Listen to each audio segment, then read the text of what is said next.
staff presentation on Google's request for information on fiber for communities experiment in ultra-high-speed broadband internet, and potentially the city's proposal to go forward with that. Welcome, Rondella. Thank you for coming. Well, thank you, and thank you for taking this item up first on your agenda. I'm here to give you a brief summary of a really exciting project that was just recently announced last week by Google, who announced last week that they plan to build and test up to a 1 gigabit per second ultra-high-speed open access fiber to the home broadband network in a select number of communities across the country. And they are, just to give you perspective, this 1 gigabit, it would make it possible to download an HD movie in less than 5 minutes. So, I mean, the speed is incredible. It's like 100 times faster than what the typical broadband speed is. In this request for information, they estimate that they are going to serve between 50,000 and 500,000 served nationwide and offer these services at a competitive price. This will be an open network, meaning that any user, any service provider can have access to it. It's not a closed network. And they've issued a request for information to help in a selection of those communities, and that RFI is due on March the 26th. And they expect to make the announcement of the selected communities by the end of this year. Why ultra high speed? Well, it's a qualitative leap, like its transition from dial-up to broadband. It will drive next generation innovative applications like high-def video, streaming of 3D medical imaging, remote data storage, real-time multimedia collaborations, just a host of medical education and consumer services.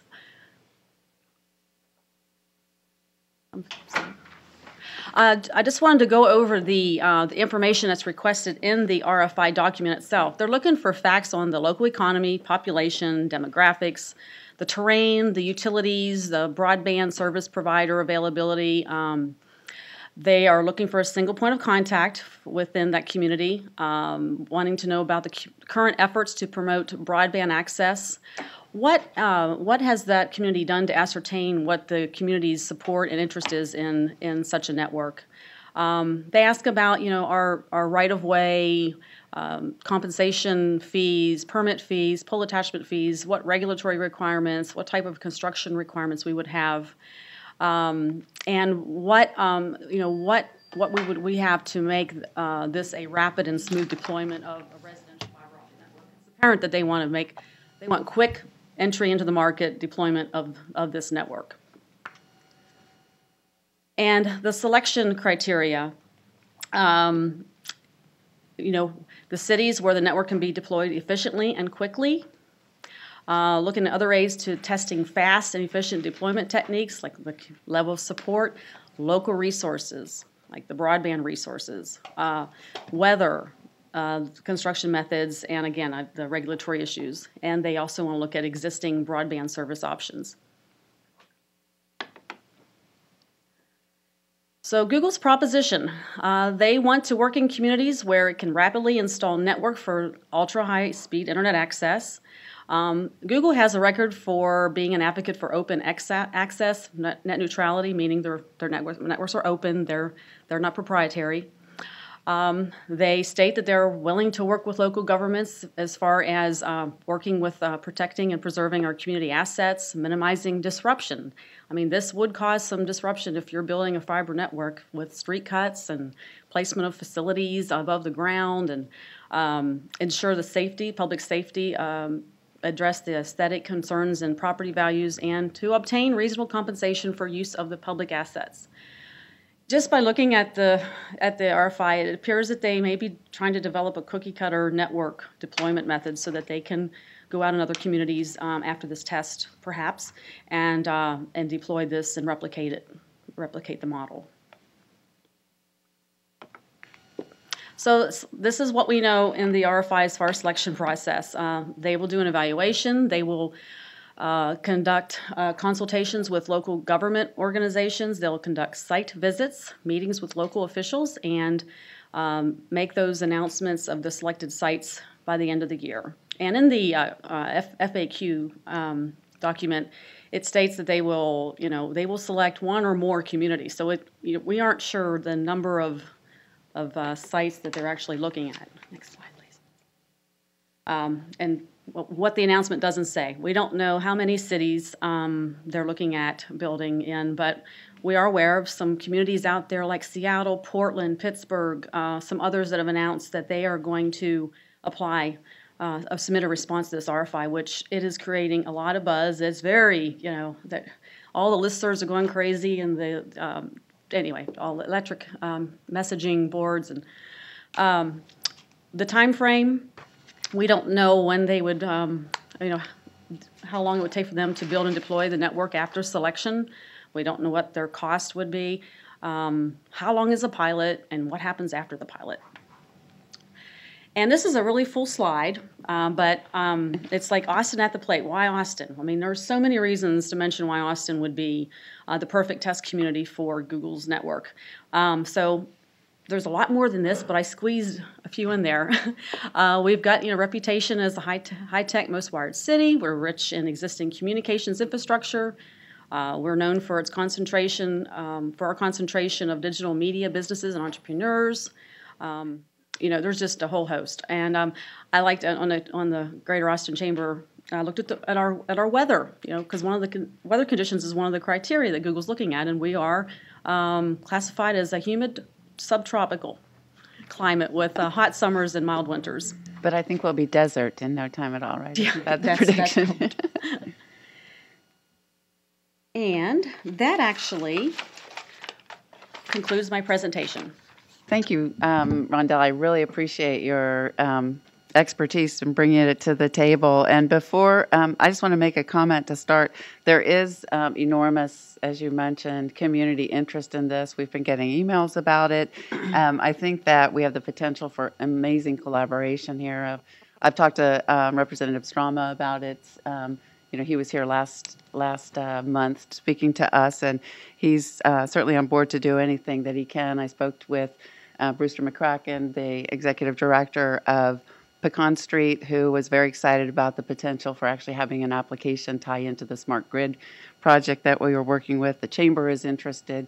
UT is interested. Obviously, all the applications that Rondella spoke about. So before we go on and take questions, I was just going to ask Chip, who signed up to speak, to come up and talk about, I think he can provide a little bit of background for us. Gary Chapman with the LBJ School has been in correspondence with Chip and myself and has provided some amazing ideas about applications. And also, Chip, if you could speak to the support that he's offering from UT to participate, that would be helpful. Sure, thank you. Thank you so much for taking this issue up. I'm Chip Rosenthal. I am speaking for myself on this issue. The Community Technology and Telecommunications Commission is interested in it, but you've gotten out ahead of us on this, and we'll be taking it up next month. One thing that I wanted to do today is to get on the record the point that Chair Morrison just made, the level of support and interest there is in this.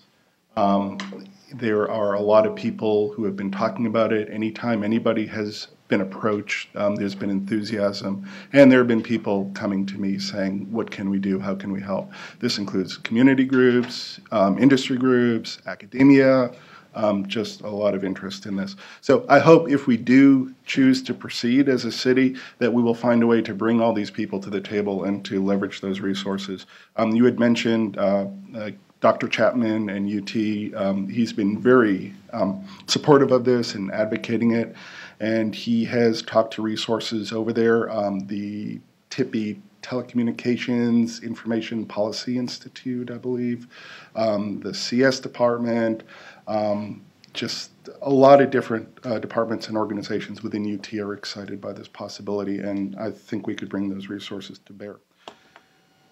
Which brings me to one other point that I'd like to bring forward, and that is that we approach this somewhat strategically. Google is engaging this process, a trial, to prove something.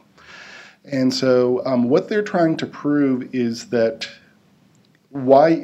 basically, they're asking the question, there are other nations around the world that have these high-performance gigabit networks. Why in the United States do we have networks in the single, maybe tens of megabits? What's the difference? Electrons aren't any faster in the East than they are in the West. And so they're looking to prove that.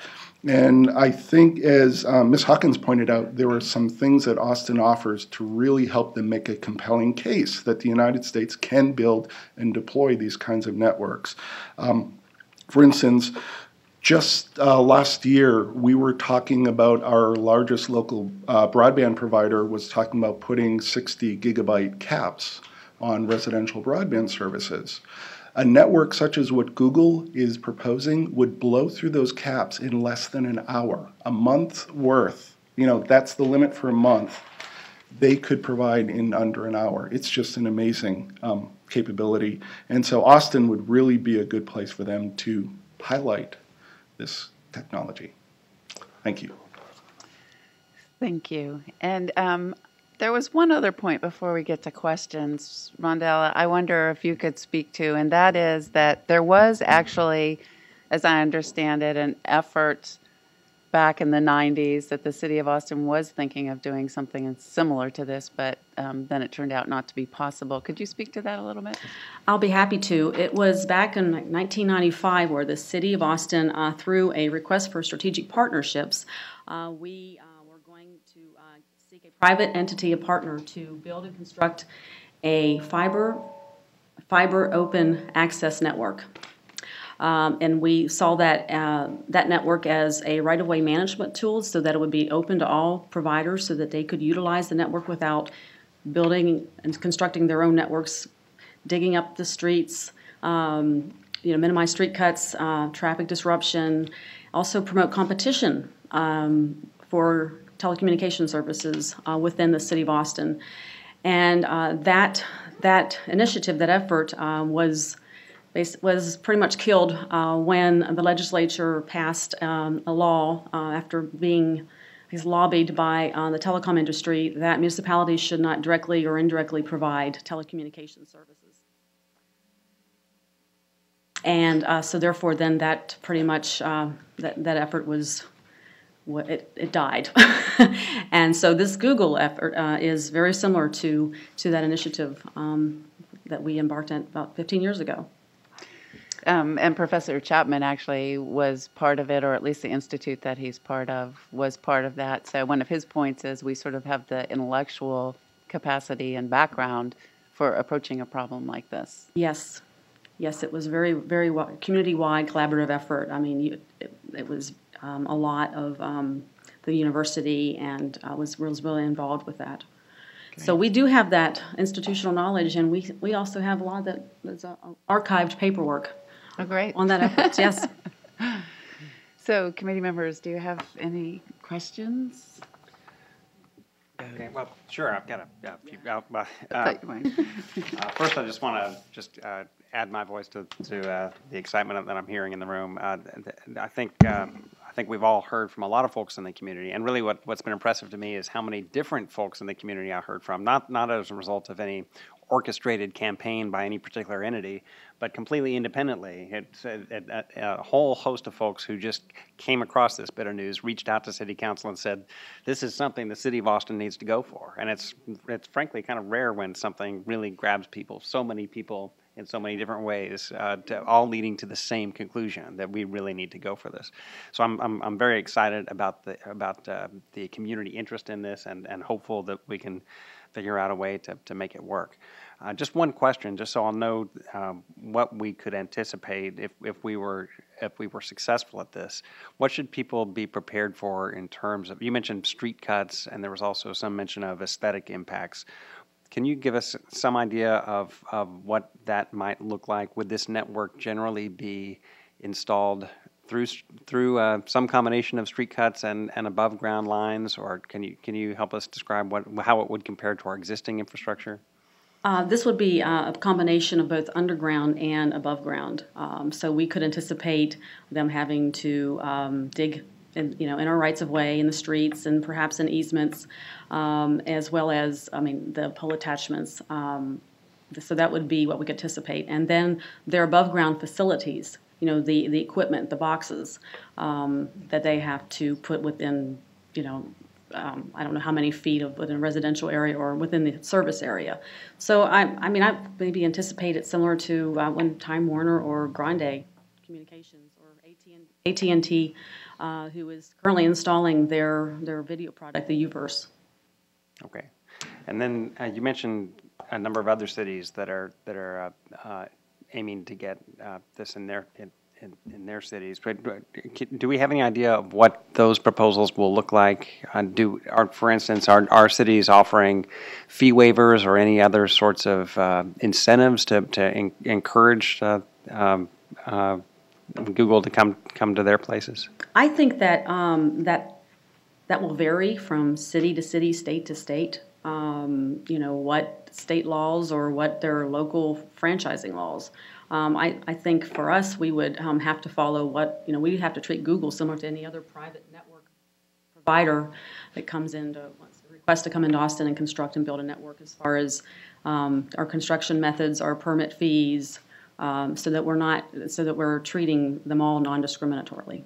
I see. And that leads to my last question, which is about the state legislation that you mentioned. Did that legislation actually pass? It did. And so does that in any way affect our ability to offer any kind of any kind of proposal related to this RFI? No, and I've talked with legal counsel concerning this, and this Google is going to be a network provider. It's not publicly funded. We are not directly or indirectly providing services via this network. We are just issuing a license or a franchise agreement to Google to provide the network and services. So no, I don't think that that state law, the prohibition for municipalities to provide telecom or indirectly or directly would be triggered under this. Okay. The long answer. Okay. Well, I just want to thank you and everybody else who's moved very quickly to gather information on this and to present it to us. And I know that council is going to be talking about it, and I appreciate your availability to continue this conversation. Well, thank you. And this is going to be a very collaborative, community-wide, city-wide, interdepartmental-wide project, and it's going to involve a lot of other city departments. So it's really exciting, and I'm happy to be involved. My question was just, so the next step is completing the RFI on a fairly short time frame, and I guess so you're the point person who will be completing it. Is that correct? I'm going to be the designated person from the city who will be submitting it, but.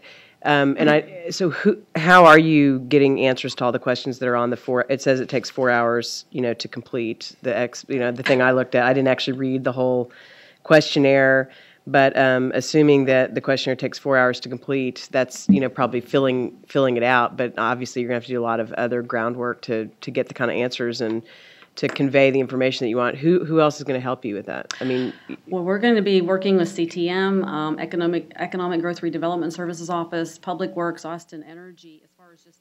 Okay, so you'll have city department people who. I just want to make sure that at some point there's an opportunity for people who. I just came from a lunch earlier where where we had several tech. Executives and otherwise lawyers and so forth who support Austin Technology Council hosted it to make sure and let them have a read to make sure so they can see that we're selling ourselves not just the way the city would sell ourselves, but the way community people active in the tech sector would sell us.